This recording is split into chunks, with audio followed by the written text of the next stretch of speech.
Hey everyone, welcome back to another video.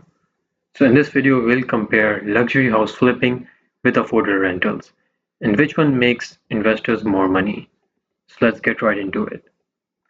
Luxury flip basically requires large investment upfront capital, market timing, and high-end renovations. One bad deal means you suffer from a huge loss. On the other hand, affordable rentals offers lower entry cost and steady cash flow, but they require long-term management. Luxury filth needs top-tier finishes and premium designs to attract high-end buyers, while affordable rentals focus on durability, practicality for long-term tenants.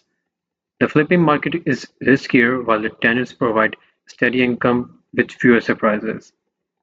Now, flipping can bring huge short-term profits, but also offers higher risk for market downstreams.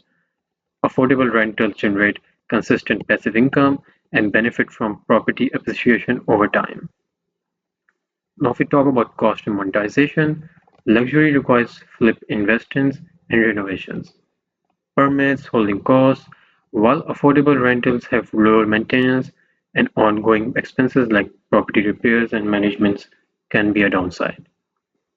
So, in the end, if you want a quick, high-risk profits, luxury flipping is your game. But if you prefer steady, long-term wealth, affordable rentals are a smarter choice. And with that, I hope that this video was helpful for you. Thank you so much for watching.